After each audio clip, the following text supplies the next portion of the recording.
어제 이제 드디어 화요일 새벽부터죠.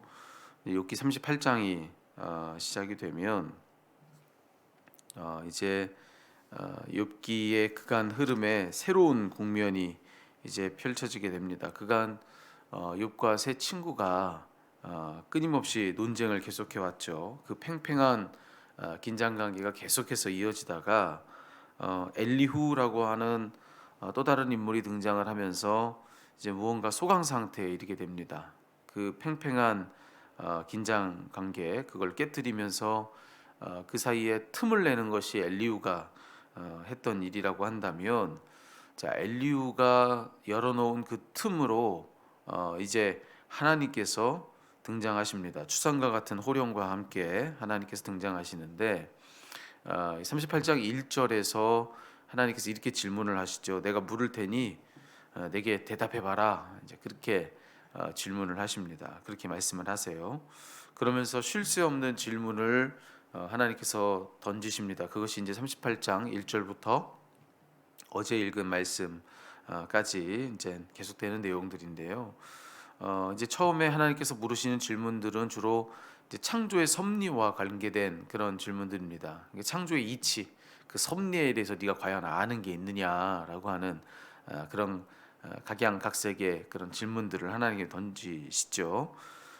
그리고 거기에 이어지는 이제 오늘 말씀은 그렇게 지어진 이 온 세상 가운데 천체, 특별히 기후와 관계된 주로 거기에 대한 질문들을 하나님이 던지십니다. 여기 있는 전반부에 어떤 질문들이 있냐면은 네가 눈의 창고에 들어가 봤냐는 거죠. 예.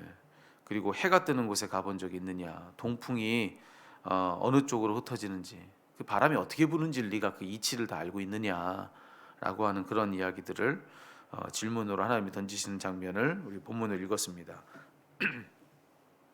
자, 만약 우리가 이런 질문을 하나님께 듣는다고 하면 여러분 우리 뭐라고 대답할 수 있을까요? 사실은 여기에 있는 질문들 답할 수 있는 사람이 아무도 없습니다. 이 모두는 우리가 다 알지만 모르는 것들입니다. 네, 여기 하는 이야기들이 전혀 우리가 모르는 이야기이기만 한가? 그렇지는 않아요. 여기에 내리는 눈에 대해서 우리가 전혀 모르나요? 그리고 우리가 해가 뜨고 지는 거에 대해서 전혀 모릅니까? 아니면 바람 부는 이치에 대해서 전혀 모르나요? 알긴 압니다. 하지만 딱 아는 만큼만 알 뿐입니다. 우리가 살면서 늘 익숙히 경험하는 것들이니 우리는 너무나도 당연히 내가 아는 것들이라 생각하는 그런 류의 것들인 것이죠. 하지만 그 이치에 대해서, 그 섭리에 대해서, 그 근원을 헤쳐서 물으면 그러면 이내 우리가 대답할 말을 잃게 되는 것들이 바로 그런 질문들입니다. 과학적인 상식을 다 찾아보고 그걸 떠들어봐서 답을 한다 할지라도 그 근원을 또 물으면, 우리가 대답하는 그것에 대한 근원을 또 물으면 또 모를 것들이 바로 이런 것들이라고 하는 거죠. 그러니까 우리가 딱 아는 만큼만 알 뿐, 조금만 더 따지고 들면 실제로는 아무것도 모르는 것이 바로 이런 질문들이다. 그러니까 여기 이 질문들 앞에서는 내가 뭘 안다고 쉽게 떠들 수가 없는 것이죠.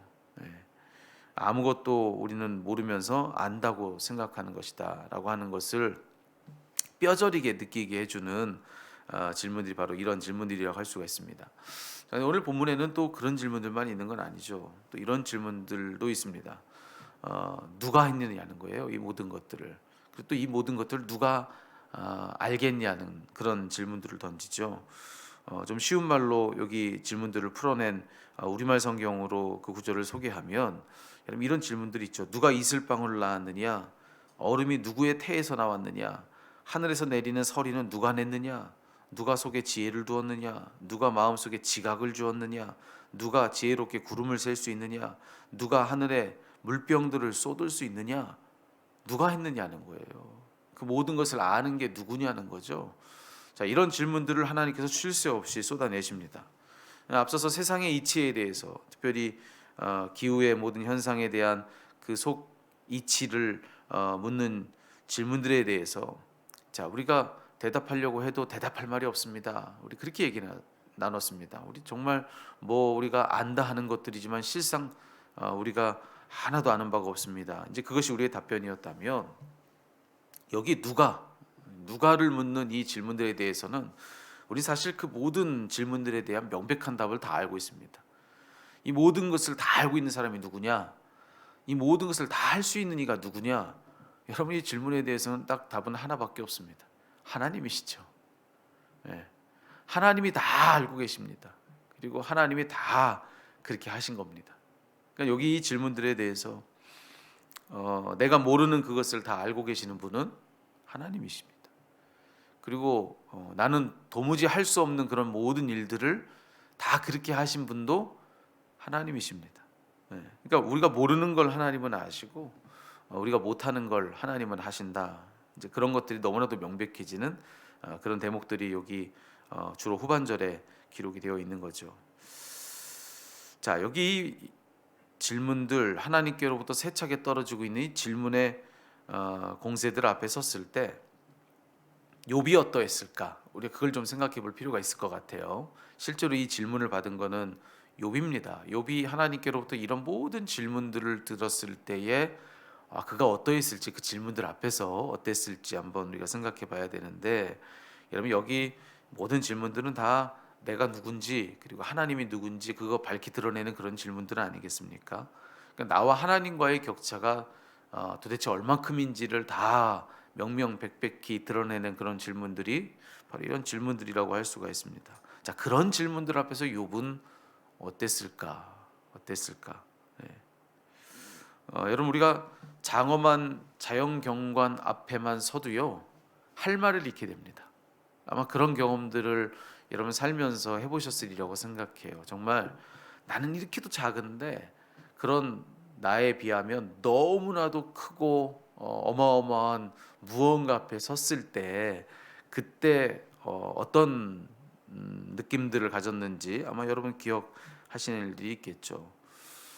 제게도 잊을 수 없는 것이 제가 러시아를 가기 위해서 배를 타고 태평양 한복판으로 처음 그렇게 큰 바다로 나가봤습니다. 근데 대양 한복판에 나가봤더니만요, 제가 분명히 큰 배를 탔거든요. 그냥 작은 배도 아니고 나라와 나라를 이렇게 이어주는 배니 여러분 뭐 멀미도 느껴지지 않을 만큼 아주 커다란 배였습니다. 근데 그 큰 배를 타고 그 바다 넓은 대양에 나가 보니까요, 그 큰 배도 아무것도 아니더라고요.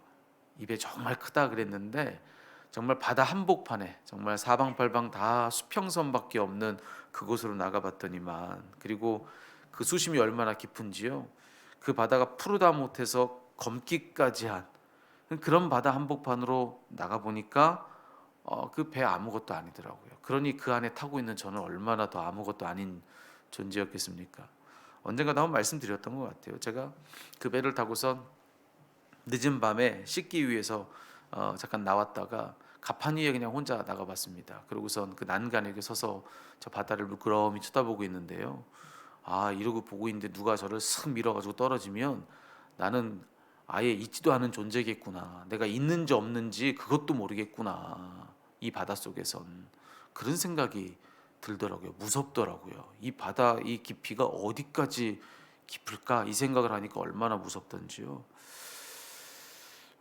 정말 두려움 그 자체였습니다. 그런데 그렇게 큰 바다 한복판에만 서도 그 두려움이 그와 같은데, 여러분 그 큰 바다를 말씀 하나로 다 지으신 하나님 앞에 선다는 것은 어떨까?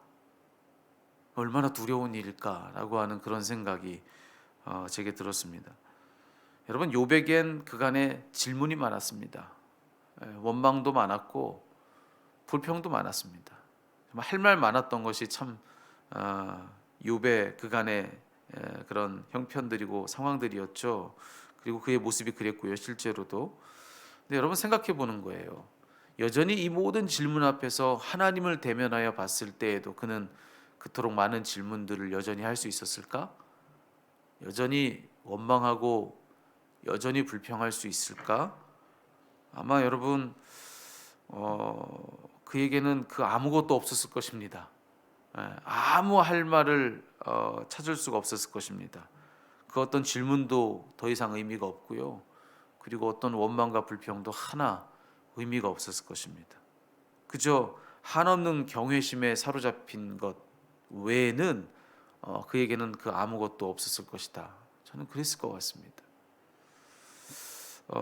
여러분 그게 마땅하죠. 그 크신 하나님 앞에 섰을 때 한없는 두려움에 아무것도 할 수가 없었지 않았을까. 여러분 그게 맞다면 결국 이런 이야기가 되는 겁니다. 우리 참 시끄럽지 않습니까? 하나님 앞에서. 저도 그렇고 여러분도 그렇고 여러분이 참 다 똑같이 그런 것 같아요. 왜 이토록 우리는 하나님 앞에서 시끄러운가? 신앙생활하는 우리들은 왜 이리 질문이 많고 왜 이리 살다 보면 불평이 많고 왜 이리 원망이 우리에겐 많은가? 이러쿵저러쿵 하나님 앞에서 왜 이렇게 시끄럽게 우리는 떠들며 사는가? 여러분 생각해 보니까 이유는 딱 하나밖에 없는 것 같아요. 하나님 앞에 제대로 서보질 않았기 때문입니다. 네, 우리가 아직 하나님 앞에서 제대로 서보질 못했기 때문에 그래서 우리는 이토록 시끄러운 겁니다. 네, 그거밖에 답이 없는 것 같아요. 오늘은 저는 이 말씀 앞에서 뭐 또 다른 내용들을 이제 하루하루 우리가 말씀을 나눠가면서 또 다른 내용들을 살펴볼 테니요. 오늘 이 아침에는 이런 기도를 좀 우리가 올려봤으면 좋겠습니다. 그것은 뭐냐면 주님 우리의 눈을 좀 열어주십시오.